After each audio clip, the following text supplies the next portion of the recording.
શેઠ સગાડસાએ નિયમ લીધો કે રોજ એક સાધુને જમાડીને જમવું.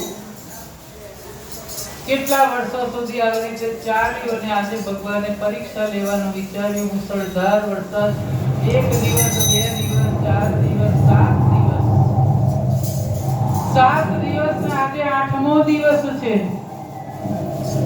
જ્યાં સુધી સાધુને જમાડવું નહીં ત્યાં સુધી અન્નનો કણ ના મૂકવું એવી ટેક લીધી. 8મો દિવસ છે, હવે તો શક્તિ રહી નથી અને ત્યાં જ કોઈ આવીને કહ્યું, એ દિવસે થોડો વરસાદ શાંત પડ્યો અને કહ્યું કે આપણા ગામની ભાગોળે એક સંત બેઠા છે, તમારું આજે ટેક સચવાઈ જશે. શેઠ સગાડસા અને ચંગાવતી રાણી જાય છે અને ત્યાં જઈને સાધુને જુએ છે. સાધુના ચરણોમાં વંદન કરે છે. સાધુ જોયા હોય ને તો એવા રક્ત પીત્યા, લોહી ને પરુ શરીરમાંથી જાય, ગંધ મારે એની સાથે ઊભું પણ પગે લાગ્યા. કોણ છો તમે? ઓળખાણ આપી. અને અમારે એવી ટેક છે કે એક સાધુને જમાડીને જમવાનું, તો તમે આજે અમારે ઘેર પધારશો? ના.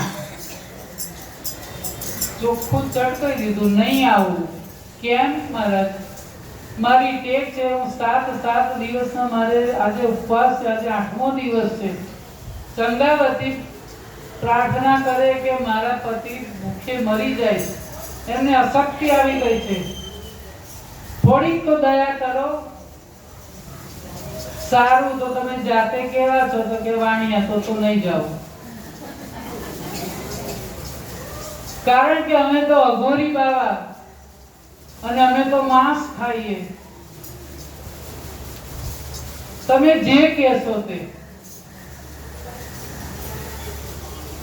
રાણી ચંગાવતીએ ટોપલામાં મૂક્યા છે, કારણ કે ચાલવાની શક્તિ નથી, આ લોહી પરુ નીકળી જાય અને એવા ગંધાય. છાબડીમાં મૂક્યા ને માથે મૂકીને લઈને ચંગાવતી ભર બજારે ગામમાંથી નીકળે, ઘેર લાવે છે અને સગાડસા છાનામાના બજારમાં જઈ ખિસ્સામાં ગાલીને માંસ લઈ આવે. લાવીને એમની થાળીમાં મૂક્યા. જમો સંત. શું જમો? આવું નથી ખાતો હું તો માણસનું માંસ ખાઉં. પેલા તો સરસ દાળ શાક ને શીરો પૂરી મૂકી, પણ ના જમ્યા ફરી માંસ લાવીને મૂક્યું, આ બીજી થાળી મૂકી. ના ખાઉં. નાનું કૂણું મગજ હોય એવા બાળકનું માંસ ખાવું. તો આવું ના ખાઉં. અઘોરી બાવા છીએ અમે તો. વિચાર્યું કે હવે શું કરવું, અને ત્યાં ચંગાવતીને યાદ આવ્યું કે કોઈનું ક્યાં શોધવા જવું, આપણા ઘરમાં આપણો દીકરો તો છે, તે લઈયો.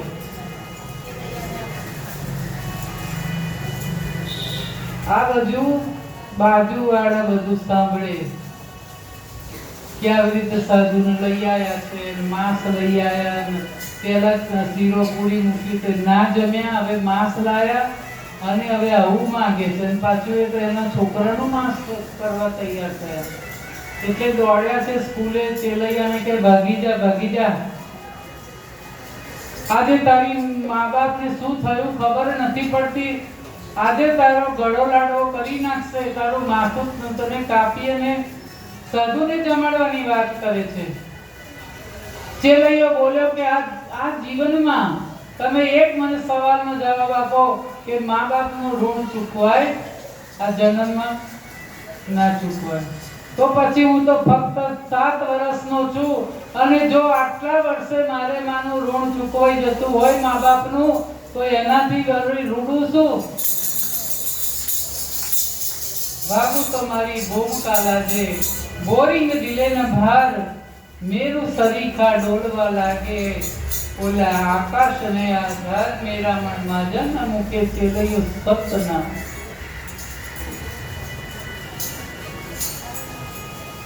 દીકરાને લાયા ઘેર. દીકરો તૈયાર થઈ ગયો અને દીકરાનું ધડથી માથું અલગ કરી નાખ્યું અને માથું લઈને ડીશમાં લઈને જાય, થાળીમાં કરીને લો મહારાજ ખાઓ. આવું કાચું અને તમારા અહીંયામાં કે તમારા મોં પર ભાવ જોતો જ નથી. આવી રીતે ના ખવાય. તમે લગ્ન કરેલા ત્યારે જે શણગાર સજાતા એવા શણગાર સજો અને એને ખાંડીને લાવો ત્યારે હું ખાઉં.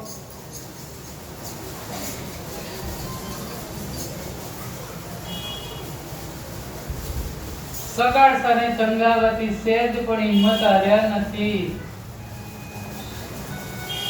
કે મેં તો મારો છે ગણાયેલ મોર કુંવર ચેલૈયા રે કુંવર ખમા ખમા તમે મારે આયરે ગણાયેલ કુંવર ચેલૈયા રે કુંવર ખમા ખમા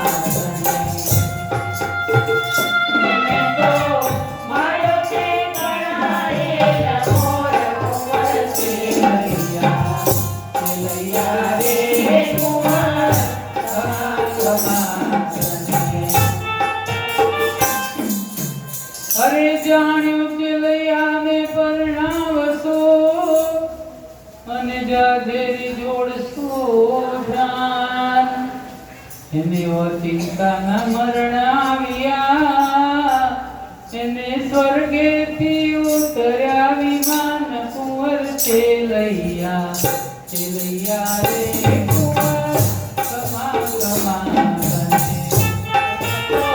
મારો કે ગણાયેલ મોર કુંવર ચેલૈયા રે કુંવર ખમા ખમા અરે ઘરનો ભેટો ભલે નભે કાન ભેના ઘરના મોભ જેના કંદોતર ઉઠી ગયા એને જન્મો જન્મ નાવી તાર કુંવર ચેલૈયા રે કુંવર ખમા ખમા